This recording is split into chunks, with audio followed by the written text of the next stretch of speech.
Hello students, मैं दीपक गोदारा आप लोगों को फिजिक्स पढ़ाएंगे। ठीक है, हम लोग क्लास 12 सुनीता बाल निकेतन की स्कूल के अंदर शुरू करने जा रहे हैं फिजिक्स की क्लासेस। ठीक है, आप लोगों को मैं पढ़ाऊंगा फिजिक्स। हमारा पहला चैप्टर जो रहेगा वो रहेगा विद्युत आवेश तथा क्षेत्र। आप लोगों को कोई भी समस्या हो, कोई भी चीज़ करनी हो तो आप लोग मेरे को कमेंट करके बता देना, मैं आपको सॉल्यूशन कर दूंगा। सिंपल सी चीज़ें हैं। हम यहाँ पे जो पढ़ेंगे विद्युत आवेश के बारे में, विद्युत आवेश किसको बोलते हैं, विद्युत क्षेत्र किस तरह से वर्क करता है, ये सारी चीजें हम लोग यहाँ पे देखेंगे। जैसा आप सब लोग पिछली क्लास में थोड़ा बहुत पढ़ के आए हो कि विद्युत क्या होती है, आवेश क्या होते हैं, क्षेत्र क्या होता है, ये सारी चीजें आप लोग लास्ट क्लास के अंदर पढ़ के आए हो 11th के अंदर थोड़ा बहुत।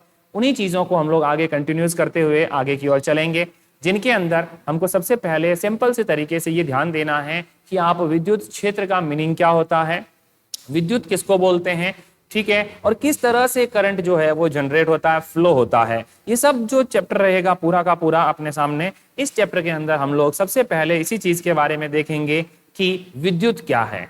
वैसे सब लोग जनरली जानते हो विद्युत इलेक्ट्रिसिटी, और इलेक्ट्रिसिटी हमारे घरों के अंदर चलती है, वही है। बस उसके बारे में हमको पढ़ना है, पता लगाना है कि किस तरह से ये इलेक्ट्रिसिटी फ्लो करती है, चलती है।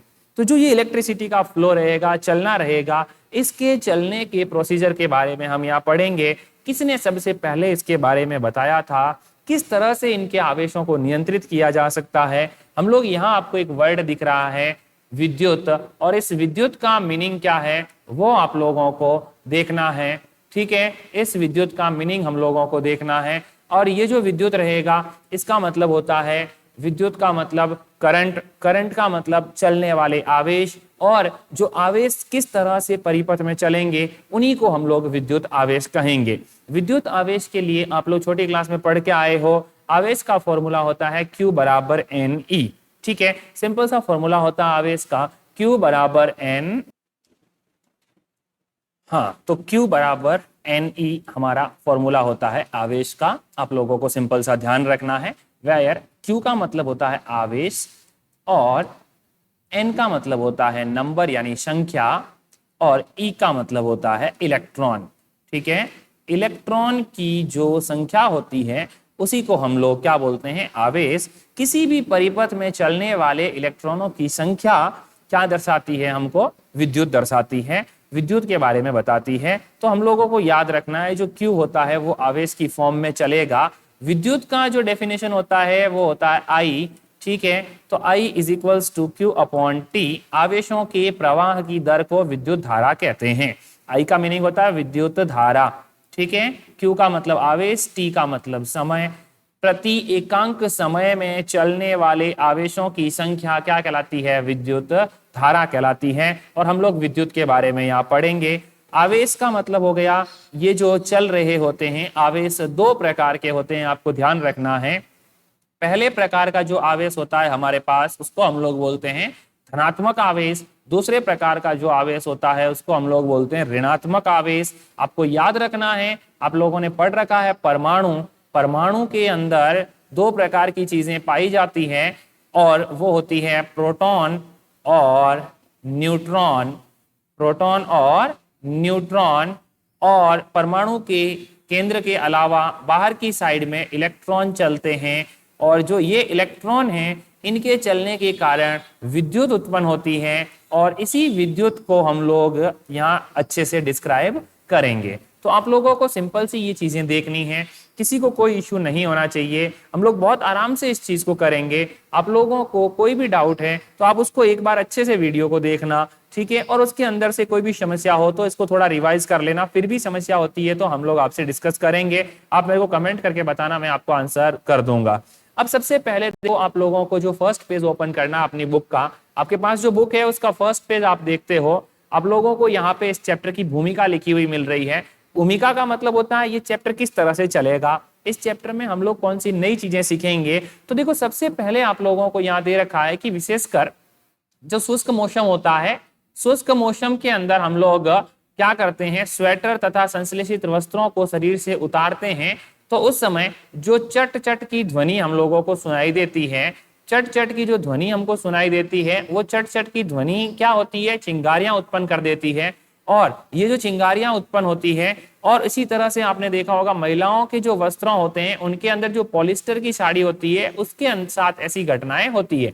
आपने नॉर्मली सर्दी के सीजन में देखा होगा जब हम स्वेटर को ओपन करते हैं तो हमारी बॉडी के साथ उसका फ्रिक्शन होता है, घर्षण होता है, और घर्षण की वजह से आवेश एक रूप से दूसरे रूप में चले जाते हैं। और आवेशों का ये एक से दूसरे रूप में परिवर्तित होना जाना क्या दर्शाता है कि आवेश वस्तु से ट्रांसफर हो रहे हैं, स्थानांतरित हो रहे हैं, और इनके स्थानांतरित होने से इनकी जो ऊर्जा होती है वो दूसरी फॉर्म में कन्वर्ट होती है, और ऊर्जा दूसरी फॉर्म में कन्वर्ट होगी तो उसकी वजह से आवेश क्या हो जाएंगे, प्रत्यागमन कर जाएंगे, एक जगह से दूसरी जगह पहुंच जाएंगे। इसी तरह से आपने देखा होगा कई बार आप लोग स्नान करते हो बाथरूम में, और जैसे ही आप लोग कभी कभी गेट ओपन करते हो बाथरूम का तो आपको कभी कभी करंट का झटका महसूस होता है, कभी आपकी कोनी कभी कहीं पे टकराती है अचानक तो आपको एकदम झटका महसूस होता है। वो क्या होता है कि हमारे आवेश आगे वाली चीज में चले जाते हैं। आवेश को सबसे ज्यादा धारण करने की क्षमता जो होती है वो पृथ्वी की होती है।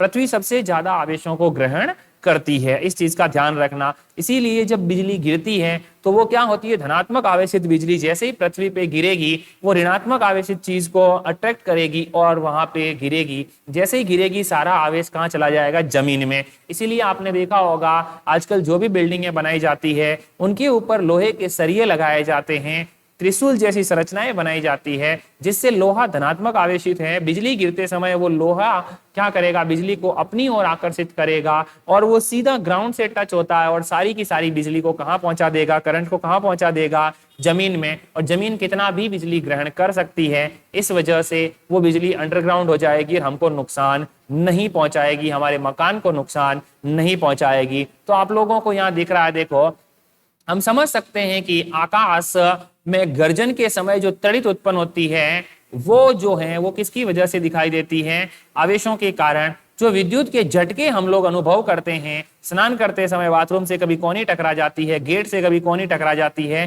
धातु का गेट होता है और हम लोगों के अंदर उसके इलेक्ट्रॉन्स फ्रिक्शन की वजह से आ जाते हैं, या हम कभी कार का दरवाजा खोलते हैं तो उस समय हमको ऐसा देखने को मिलता है। जब अपनी बस पे सीट पे बैठे होते हैं तो सीट को जब खिसकाने का प्रयास करते हैं तो कोई लोहे की छड़ को हम लोग जब पकड़ते हैं खिसकाने के लिए तब हम लोगों को वहां करंट का अनुभव होता है। ऐसे अनुभव हम लोगों ने अपनी जिंदगी में काफी बार देखे हैं। इसमें होता क्या है, तो इसमें होता है आवेशों का विसर्जन, एक फॉर्म से दूसरी फॉर्म में आवेशों का जाना। और ये जो आवेश जाते हैं वो किसकी वजह से जाते हैं, रगड़ की वजह से। एक वस्तु जब दूसरी पे रगड़ करती है तो उसके समय आवेशों का क्या हो जाता है, स्थानांतरण हो जाता है। इसी प्रक्रिया को हम लोग विद्युत आवेश कहते हैं या फिर स्थिर विद्युत कहते हैं। स्थिर विद्युत की हम लोग पढ़ रहे हैं, ये जो चैप्टर है वो स्थिर विद्युतिकी के अंदर ही आता है और ये सारी चीजें हम लोग यहाँ पढ़ेंगे। और इस स्थिर विद्युतिकी के अंदर हम लोग स्थिर आवेशों में उत्पन्न होने वाले बलों, क्षेत्रों और विभवों के विषय के बारे में अध्ययन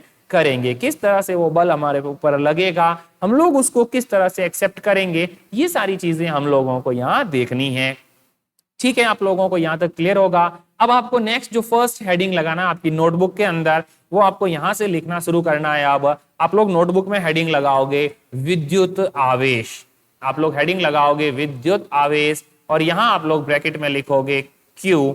इसको Q से प्रदर्शित किया जाता है, बड़े Q से इसको हम लोग नॉर्मली डिनोट करेंगे विद्युत आवेश को। अब इसके नीचे आप लोग लिखोगे कि आवेश की खोज का श्रेय जो है, आवेश की खोज का जो श्रेय है वो हम लोग थेल्स को देते हैं। किसको देते हैं, थेल्स को देते हैं। थेल्स कहाँ के थे, ग्रीस के। तो आपको ये लिखना है फर्स्ट लाइन में, आवेशों की खोज का श्रेय थेल्स को दिया जाता है। थेल्स ग्रीस देश के निवासी थे। ठीक है, उसके बाद दूसरी लाइन में लिखना है, जब ऊन तथा रेशमी वस्त्रों को, जब ऊन तथा रेशमी वस्त्रों को आपस में लेकर के एम्बर के टुकड़े पर या हल्की वस्तुओं पर रगड़ा जाता है तो वो एक दूसरे के प्रति अपने इलेक्ट्रॉनों को घर्षण के कारण स्रावित कर देते हैं, जिससे आवेश एक वस्तु से दूसरी वस्तु में चला जाता है। ठीक है, यहां तक आप लोगों को लिखना है। और इस तरह से आवेश की क्या होती है, उत्पत्ति। ठीक है, यहां तक लिखा आपने, आवेश चला जाता है तथा इस प्रकार से आवेशों की उत्पत्ति होती है। ठीक है, क्लियर है आप लोगों को? अब आपको उसके आगे देखना है, आवेश हमेशा जोड़े में होते हैं, इस चीज का ध्यान रखना। यानी एक वस्तु जिस समय धनावेशित होगी तो दूसरी वस्तु उस समय क्या होगी, ऋणावेशित। आपको यहाँ देखो 3 पिक्चर दिख रही है। सबसे पहली पिक्चर ए के अंदर आपको दिख रहा है एक कांच की छड़ और एक रेशम का धागा हम लोगों ने लिया है। जब हम इस कांच की छड़ को मान लो ये है और रेशम का धागा ये हाथ है, तो हम इन दोनों को इस तरह से जब फ्रिक्शन करवाएंगे तो ये जो फ्रिक्शन होगा इसमें कांच की छड़ से कुछ इलेक्ट्रॉन कहाँ चले जाएंगे, रेशम के धागे पे चले जाएंगे और इस तरह से ये दोनों आपस में एक धनावेशित और दूसरी क्या हो जाएगी, ऋणावेशित हो जाएगी। अब जब हम लोग ये लिखा देखो आप लोग यहाँ पे देखना सीधा, यदि ऊन तथा रेशम के कपड़े को रगड़ी हुई कांच की 2 छड़ों को एक दूसरे पर लाएंगे तो वो एक दूसरे को प्रतिकर्षित करेगी। ऊन की वे लड़ियां रेशम के कपड़े के टुकड़े में जिन्हें छड़ों को रगड़ा गया है वे भी एक दूसरे को प्रतिकर्षित करते हैं, परंतु कांच की छड़ तथा ऊन के टुकड़े एक दूसरे को आकर्षित करते हैं। ऐसा क्यों है? क्योंकि आप लोग पढ़ के आए हो जो हमारे पास आवेश होते हैं वो 2 प्रकार के होते हैं। पहला आवेश होता है धनात्मक, दूसरा आवेश होता है ऋणात्मक। और आप अच्छे से जानते हो धनात्मक आपस में प्रतिकर्षण करेंगे, ऋणात्मक आपस में प्रतिकर्षण करेंगे और धनात्मक और ऋणात्मक आपस में एक दूसरे के साथ में आकर्षण की क्रिया करेंगे। इसीलिए जब आप लोग समान प्रकार की चीजें लाओगे साथ में तो समान प्रकार की चीजें एक दूसरे को प्रतिकर्षित करेगी और विपरीत प्रकार की चीजें एक दूसरे को आकर्षित करेगी। ये आप लोगों को ध्यान रखना है। ठीक है, बात समझ में आई आप लोगों को?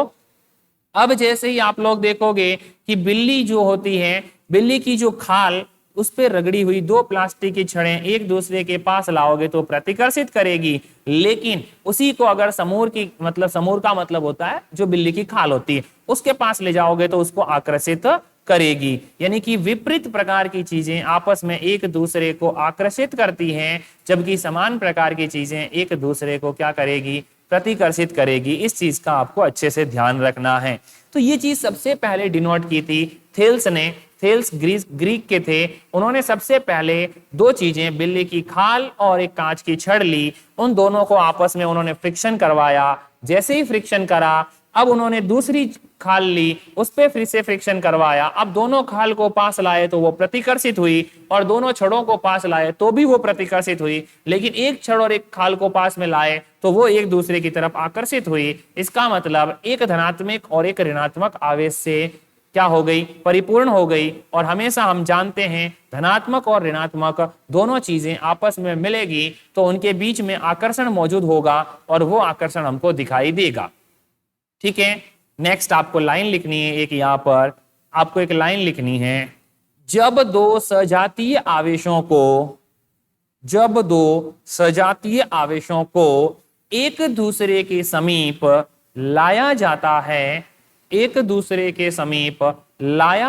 है, तो ये दोनों आवेश परस्पर, जब 2 सजातीय आवेशों को एक दूसरे के समीप लाया जाता है तो ये सजातीय आवेश एक दूसरे को प्रतिकर्षित करते हैं, जबकि 2 विजातीय आवेशों को एक दूसरे के समीप लाने पर ये आपस में एक दूसरे को आकर्षित करेंगे। ठीक है, क्लियर है? सिंपल सी आप लोगों को ये चीज याद रखनी है। फिर उसके बाद उदाहरण लिखने हैं आप लोगों को। उदाहरण में ये तीनों चीजें आप लोगों को लिखनी है, A, B, C, जिसमें आपको लिखना है रेशम के धागे तथा कांच की छड़, रेशम का धागा प्लास्टिक की छड़, कांच की छड़ प्लास्टिक की छड़। ठीक है, ये तीनों चीजें आपको ध्यान रखनी है।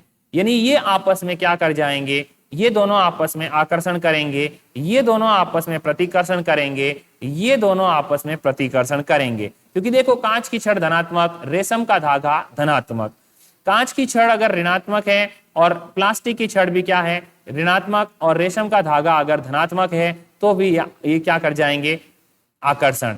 जैसे ये धनात्मक ये ऋणात्मक, आकर्षण हो गया, ये ऋणात्मक दोनों के बीच प्रतिकर्षण हो गया, ये धनात्मक दोनों के बीच प्रतिकर्षण हो गया। समान समान प्रतिकर्षण और विपरीत वाले आकर्षण करेंगे। इस चीज को अच्छे से आपको ध्यान रखना है। समझ में आई बात आप लोगों को?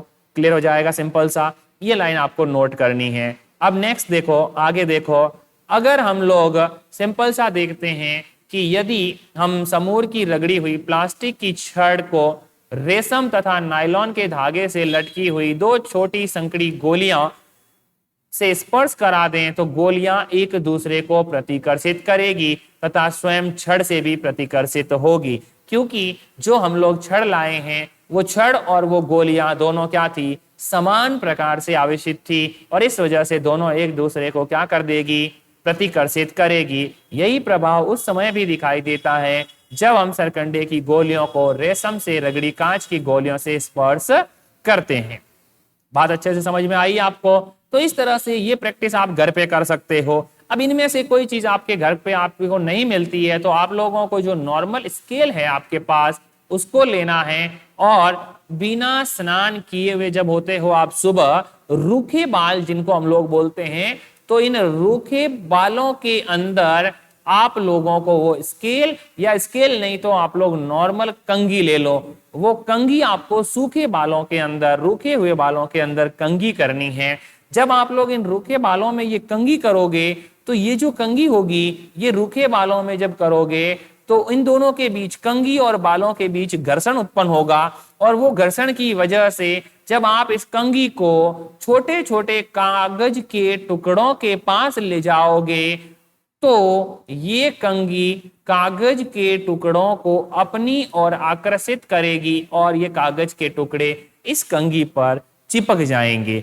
ठीक है, तो ये आप घर पे प्रैक्टिस करके देख सकते हो। तो यहां से आपको एक बात समझ में आ गई कि आवेश हमेशा क्या करते हैं, या तो आकर्षण करेंगे या फिर क्या करेंगे, एक दूसरे को प्रतिकर्षित करेंगे। अब आप लोगों को आगे लिखना है नेक्स्ट लाइन में, आवेश दो प्रकार के होते हैं, आवेश दो प्रकार के होते हैं यहां तक, जिसमें पहला सजातीय आवेश, दूसरा होता है विजातीय आवेश।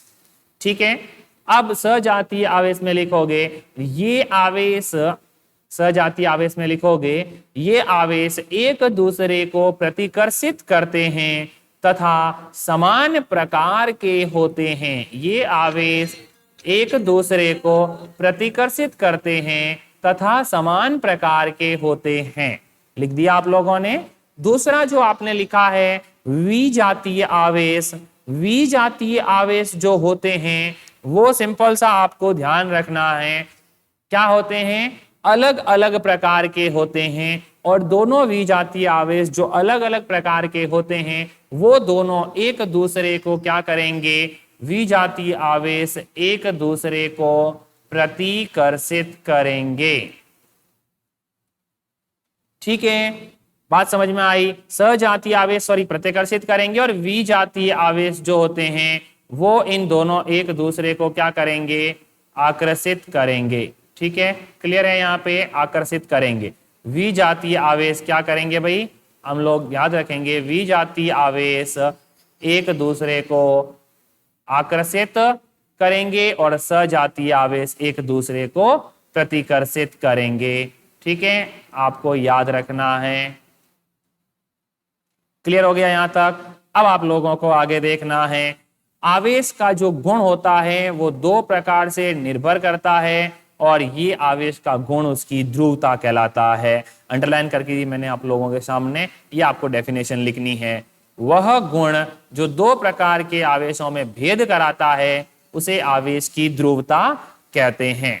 ठीक है, ध्रुवता का मतलब होता है कि कौन से ध्रुव की ओर वो आकर्षित होगा। आपको पता है दो ध्रुव होते हैं, एक धनात्मक जिसको N से लिखते हैं, चुंबक पढ़ती है आप लोगों ने, चुंबक जब पढ़ी होगी। एक होता है ऋणात्मक आवेश जिसको हम लोग S से लिखते हैं। ये चुंबक के अंदर होता है, हम यहाँ N और S की बात नहीं कर रहे हैं, हमको इतना ही यहाँ याद रखना है। आवेश दो प्रकार के होते हैं, पॉजिटिव आवेश और नेगेटिव आवेश होता है हमारे पास। ठीक है, अब जो ये हम लोग ये सभी वस्तुओं के युगल के लिए सत्य है जो विद्युन्मय होने के लिए परस्पर रगड़े जाते हैं। अब यदि विद्युन्मय कांच की छड़ को उस रेशम के संपर्क में लाते हैं जिसे उसे रगड़ा गया तो एक दूसरे को आकर्षित नहीं करते, ये अब उन अन्य हल्की वस्तुओं को आकर्षित या प्रतिकर्षित करते हैं जैसा कि विद्युन्मय होने पर कर रहे थे। बात समझ में आई? अगर हम लोग दोनों हाथ हैं, ये हमारे सर्दी के अंदर जब हमको सर्दी का ज्यादा एहसास होता है तो आपने पता हम लोग इस तरह से दोनों हाथों को रगड़ते हैं। जैसे ही हम दोनों हाथों को एक दूसरे पे रगड़ते हैं दोनों हाथों के बीच आवेश उत्पन्न होते हैं। आवेश उत्पन्न होने से दोनों हाथों के बीच में गर्मी आ जाती है और गर्मी घर्षण की वजह से होती है। घर्षण ऊर्जा की हानि करता है। ऊर्जा की हानि की वजह से यहाँ घर्षण हुआ और यहाँ आवेश क्या हो गए, स्थानांतरित हुए। इसी तरह से जब बिल्ली की खाल के ऊपर आप एबोनाइड की छड़ को रगड़ोगे, रगड़ने के बाद एक धनात्मक और बिल्ली की खाल ऋणात्मक हो जाएगी। अब आप जब लोग उन दोनों को वापस पास लाओगे तो आकर्षित प्रतिकर्षित नहीं करेंगे क्योंकि वो इतने स्ट्रॉन्ग तरीके से आपस में पकड़ में नहीं आए। लेकिन जब उसे हम हल्की वस्तु पे ले जाके अप्लाई करवाएंगे तो उस वस्तु को वो क्या कर लेंगे, आकर्षित कर लेंगे। बात समझ में आई यहां तक आप लोगों को? नेक्स्ट है आपके पास में, इस प्रकार से हम लोग क्या निष्कर्ष निकाल सकते हैं कि इस प्रकार से हम निष्कर्ष निकाल सकते हैं कि सजातीय आवेश और विजातीय आवेश एक दूसरे पर क्या करते हैं, असर डालते हैं। यहां तक याद रखना है। फिर आप लोगों को याद रखना बेंजामिन फ्रैंकलिन, एक वर्ड आएगा आपके पास। बेंजामिन फ्रैंकलिन ने आवेशों को धनात्मक तथा ऋणात्मक कहा। बेंजामिन फ्रैंकलिन ने। अब आपसे पूछेगा कि आवेश जो होते हैं, आपने बोला भाई सजातीय विजातीय होते हैं। अभी मैंने आपको थोड़ी देर पहले बताया आवेश दो प्रकार के होते हैं और ये दो प्रकार जो हैं हमारे सामने यही रहेंगे, धनात्मक और ऋणात्मक। धनात्मक आवेश जो होगा वो इलेक्ट्रॉनों का त्याग करेगा, वो धनात्मक, और जो इलेक्ट्रॉन को ग्रहण करेगा वो आवेश ऋणात्मक हो जाएगा। बात समझ में आई? ये किसने दिया था सबसे पहले? बेंजामिन फ्रैंकलिन ने। आपसे क्वेश्चन पूछेंगे एक नंबर में सिंपल सा कि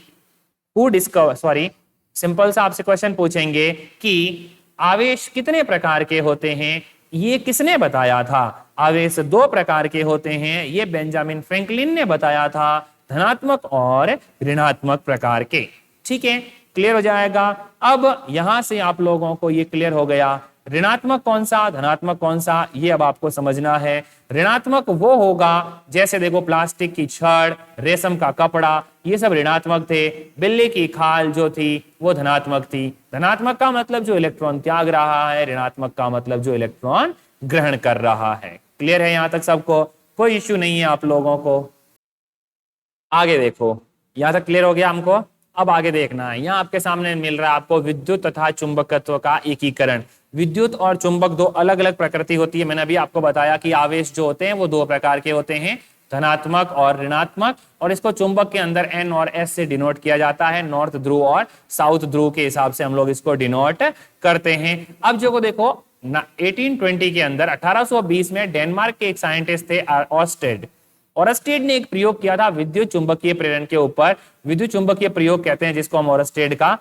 ऑरस्टेड ने विद्युत चुंबकीय प्रयोग किया जिसमें उसने एक एप्टेटर लिया और उसके अंदर उसने क्या करवाई, धारा प्रवाहित करवाई। और धारा प्रवाहित करने पर उसने देखा कि उसमें लगी हुई जो सुई थी वो अपनी जगह से क्या हो रही थी, विक्षेपित हो रही थी। और उस सुई के विक्षेपित होने की वजह से उसने बताया कि किस तरह से विद्युत और चुंबकीय क्षेत्र एक दूसरे पे डिपेंडेंट रहते हैं।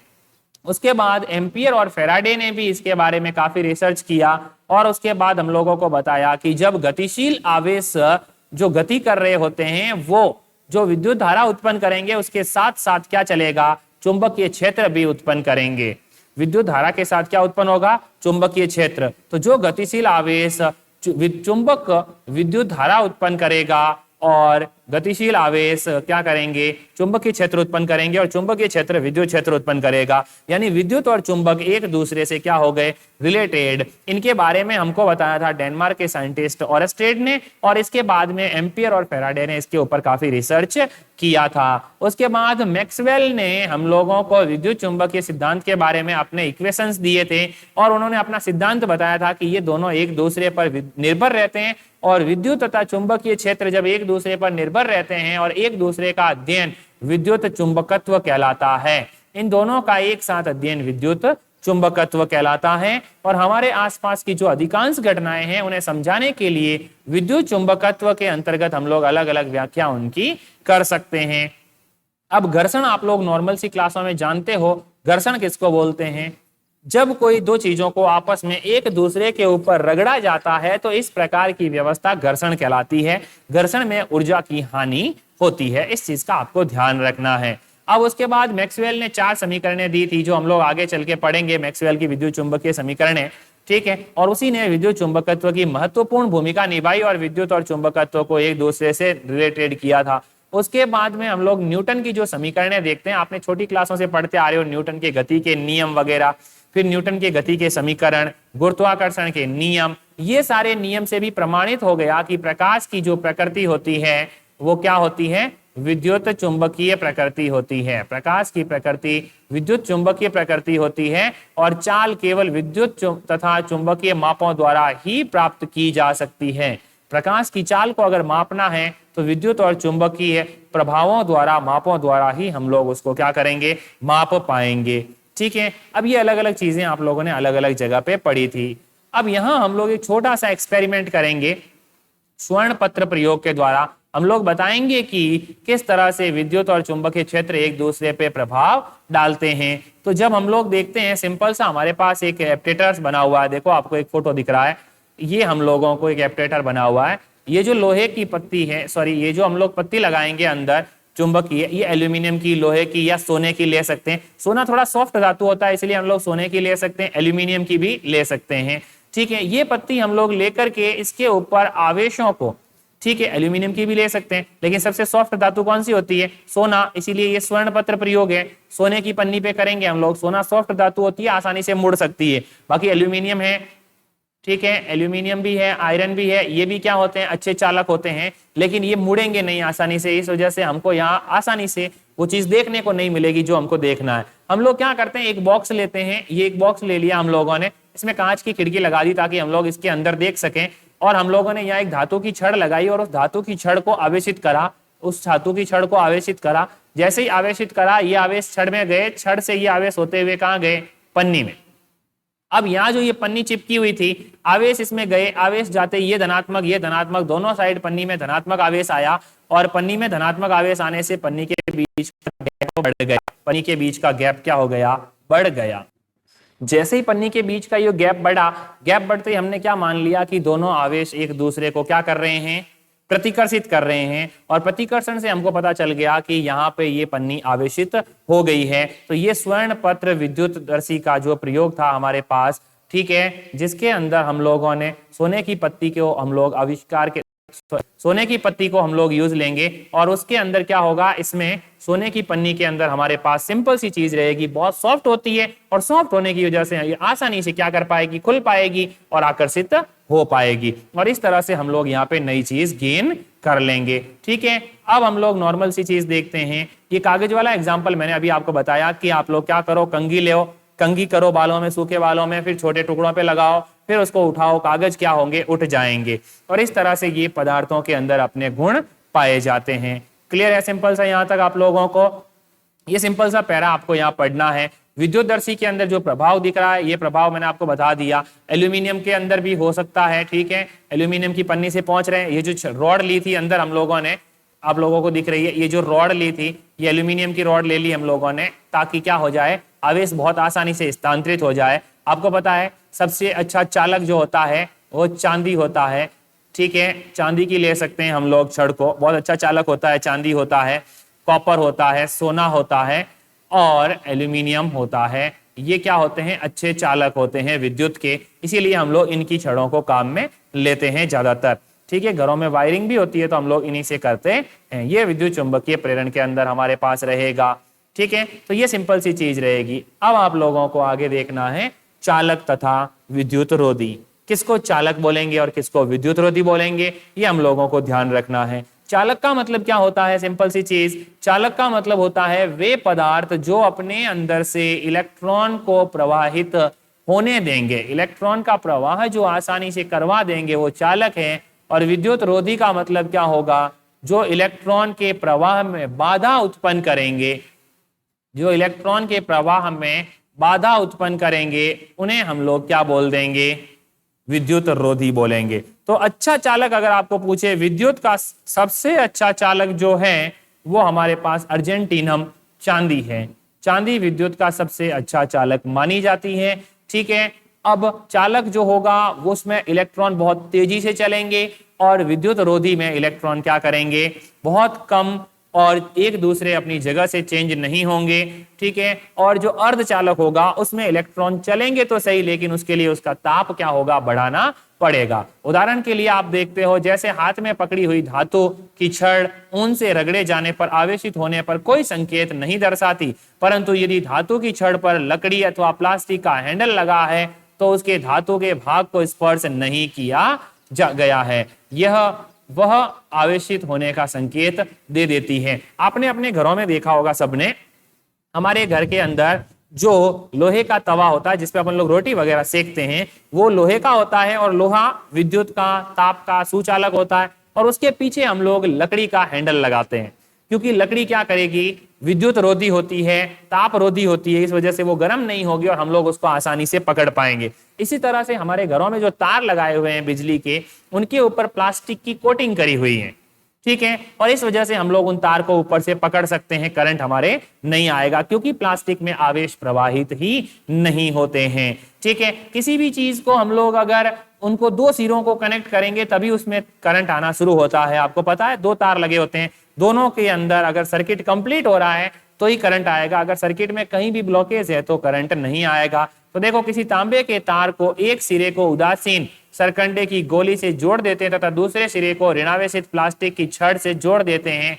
अब हम पाते हैं कि सरकंडे की गोली ऋणावेशित हो जाती है। यदि इसी प्रयोग को नायलॉन के धागे या रबड़ के छल्ले के साथ दोहराएं तो प्लास्टिक की छड़ को सरकंडे की गोली से कोई आवेश स्थानांतरित नहीं होता है। तो छड़ से गोली के आवेश स्थानांतरित न होने का क्या कारण आपके समझ में आया? तो ये कारण समझ में आया कि जब हम लोगों ने इस प्लास्टिक की गोली को, हम लोगों ने इस आवेशित गोली को हम लोगों ने सरकंडे को ऋणावेशित करा तो किससे जोड़ा था? छड़ से जोड़ा था। और छड़ से जोड़ते हैं तो फिर ये आराम से क्या हो जाती है? आवेशों का स्थानांतरण कर देगी। लेकिन जब हम लोग दूसरे सिरे को क्या करते हैं? प्लास्टिक की छड़ से जोड़ दें, पहले वाले सिरे को हम लोगों ने किससे जोड़ा? तांबे से, और तांबा क्या होता है? विद्युत का चालक होता है। तो आवेश इसमें आसानी से चलेंगे और ये घूमते फिरते आगे चले जाएंगे। लेकिन जैसे ही मैंने प्लास्टिक की छड़ से जोड़ दिया, अब प्लास्टिक से जोड़ते ही आवेश आगे स्थानांतरित होना क्या हो जाएंगे? बंद, क्योंकि प्लास्टिक तो कुचालक होता है, विद्युत रोधी होता है, तो ये आवेशों को स्थानांतरित होने नहीं देगा। तो आप लोगों को बताना है, क्योंकि तांबे की जो छड़ थी वो विद्युत की अच्छी चालक थी, जिस वजह से इलेक्ट्रॉन आगे से आगे प्रवाहित हो गए। लेकिन जो प्लास्टिक की छड़ होती है वो विद्युत की चालक नहीं होती है, ये विद्युत रोधी होती है, इस वजह से आवेशों को स्थानांतरित नहीं होने देती है। ठीक है, और अपने अंदर ही आवेशों को क्या कर लेती है? ग्रहण करके रख लेती है, जिस वजह से ये आवेश स्थानांतरित नहीं हो पाते हैं। ठीक है, कुछ पदार्थ तुरंत ही अपने अंदर से विद्युत को प्रवाहित होने देते हैं, जबकि कुछ के अंदर ऐसा नहीं होता है। जो अपने अंदर से आसानी से इलेक्ट्रॉन को प्रवाहित होने देते हैं उन्हें चालक कहते हैं। डेफिनेशन लिखनी है आप लोगों को चालक की, कि वे पदार्थ, यहां डेफिनेशन लिखनी है आप लोगों को कि वे पदार्थ जो आसानी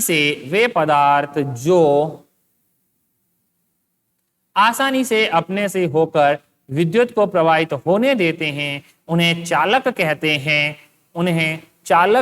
हैं। उदाहरण के लिए धातुएं, मानव शरीर, जंतु शरीर, पृथ्वी, ये सब क्या होते हैं? अच्छे चालक होते हैं। मैंने आपको बताया था पृथ्वी बहुत अच्छा चालक है, इसकी धारिता बहुत ज्यादा होती है, ये बहुत आसानी से विद्युत को अपनी ओर ग्रहण कर लेती है।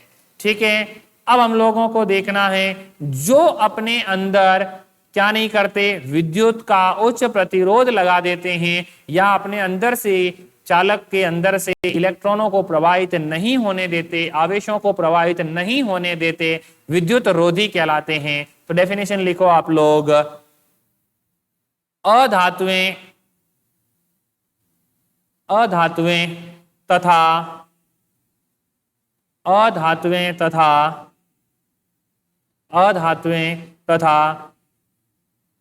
अन्य पदार्थ जो अपने अंदर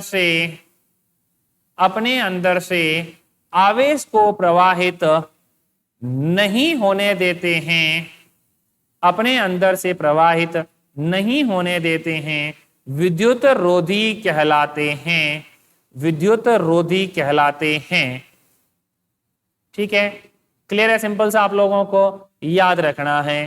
क्लियर है? एग्जाम्पल लिख लेना विद्युत रोधी के, ये लिखे हुए हैं ऊपर, कांच, पोर्सिलेन, प्लास्टिक, नायलॉन, सूखी लकड़ी, ये सब इसके एग्जाम्पल होते हैं।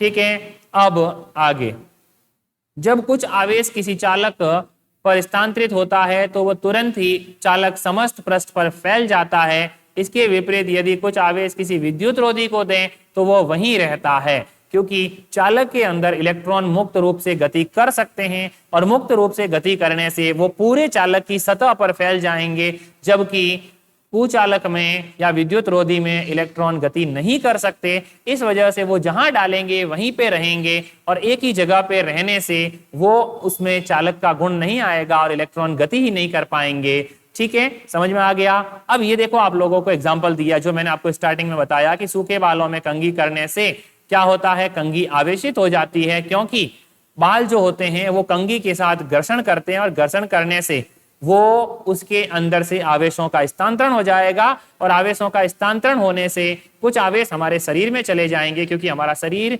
अच्छा चालक होता है विद्युत का, इस वजह से अपने अंदर चले जाएंगे और वो कंघी ऋणात्मक आवेशित हो जाएगी। जैसे ही वो किसी कागज के टुकड़े की ओर जाएगी उसको अपनी ओर आकर्षित कर लेगी। बात समझ में आई सिंपल से?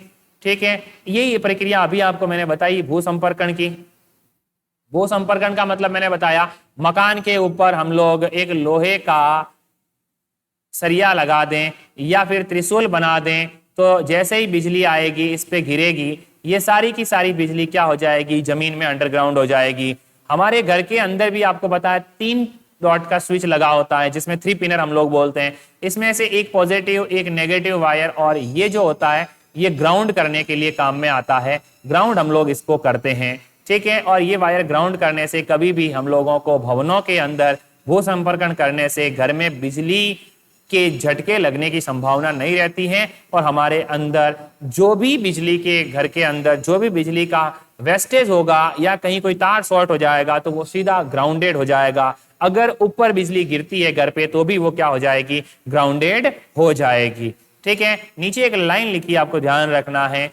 तीसरी श्रेणी के आवेश जिन्हें अर्धचालक कहते हैं, ये क्या करते हैं, गति में अवरोध उत्पन्न करते हैं और इसके परिणाम स्वरूप ये न तो चालक हैं और न ही विद्युत रोधी होते हैं, बल्कि इनके मध्य की अवस्था इनकी होती है। ठीक है, तो आज की क्लास हम लोग यहीं खत्म करते हैं। आप लोगों को बिल्कुल आराम से वीडियो को देखना है, समझने की कोशिश करनी है। हो सकता है पहली क्लास है आप लोगों की, तो थोड़ा बहुत आपको कुछ डाउट क्रिएट होगा, तो आप लोग मेरे से वापस वो कंसिडर कर सकते हैं। एक एक चीज को हम लोग पॉइंट ऑफ व्यू से लेकर के चलेंगे। नॉर्मल से नॉर्मल तरीके से मैं आपको समझाने की कोशिश करूंगा। जितना हो सके आप लोगों को अच्छे से प्रिपेयर करना है इसको। एक बार इस वीडियो को अच्छे से देखने के बाद में कोई डाउट है तो वहां इसको रिकैप करके देखना है आप लोगों को। ठीक है, तो फिर मिलते हैं अगली क्लास में और आप लोग अच्छे से इस वीडियो को देखना। कोई भी इशू है तो मेरे को कमेंट करके बता देना। Okay, bye.